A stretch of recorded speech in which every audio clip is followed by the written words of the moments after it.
The big money commitment from China to Iran. They are playing a long-term financial game here, right, Brian? Yeah, that's right, Jackie. So as Israel ramps up its war on Hamas, the question is, how long will this last? The answer could be a very long time if you follow the money all the way back to its source, China. Iran is the bank for Middle East terrorism. That's why people were outraged when the Biden administration recently unlocked $6 billion in funding for the Iranian regime. But here's the truth. That $6 billion is a drop in the bucket compared to what China has already committed to send to Iran.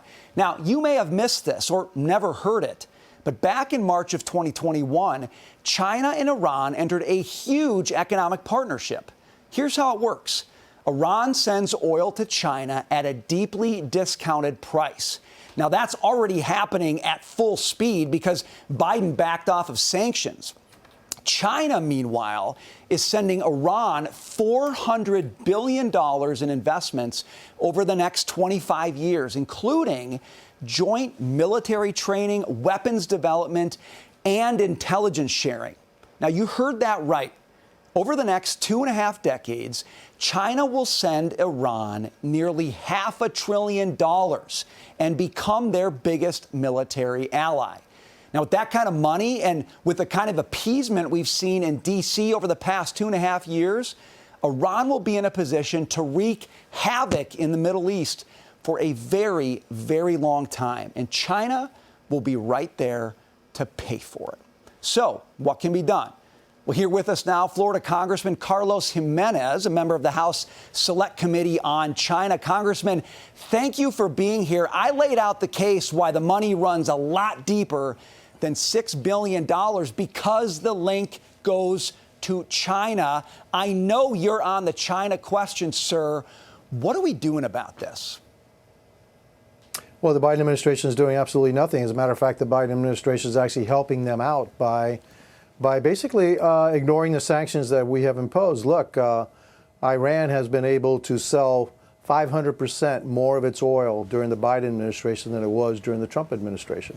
That puts money in Iran's coffers. That then allows them to fund Hezbollah and Hamas, fund terrorism around the world, put the world and the United States in greater danger every single day. It all goes back to the Biden administration. I keep telling people, don't listen to what Biden has to say. Watch what he's doing. His actions speak a heck of a lot louder than his words speak. Yeah, he may say he's behind Israel, but he is allowing Israel's greatest enemy, Iran, to benefit from his lack of action and enforcing sanctions that have been placed on Iran. Congressman, under President Trump enforcing those sanctions, essentially he had a regime that was ready to collapse. And now, as Brian points out, and as you mentioned, there's been a complete reversal here. Last week, we sent 900 more troops over to the Middle East. It seems like the logical response to this before you send more troops would be enforce the sanctions. Why won't he do it? Yeah. That's a great question. Why won't he do it? And why is he also destroying American energy production? Why is he destroying American energy production when the world needs more and more natural gas and petroleum products? Why is he doing that to America? Why is he making America more dependent on Chinese energy production when the Chinese don't even use it? They are the world's largest polluter by far, twice as much as the United States. We're going down, they're going up. And so none of what this president does makes sense. Look what he's doing at the southern border. Does it make any sense to you? Doesn't make any sense to me. What he's doing with Iran and China doesn't make any sense to me either. And so, look, the only solution that we have is in November of 2024, this president has to go. We need a new president. We need a new direction. Every day that this president stays in power is a day that makes America less safe and actually puts us in danger of entering conflicts around the world. It's all due to the weakness of this administration.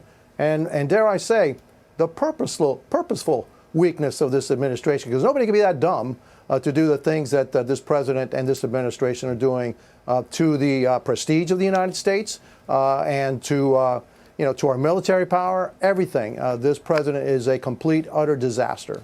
Well, Congressman Carlos Gimenez, thank you so much for joining us. I'm sorry that we have to leave it there for today, but we look forward to seeing you again very soon. Thank you. Thank you very much.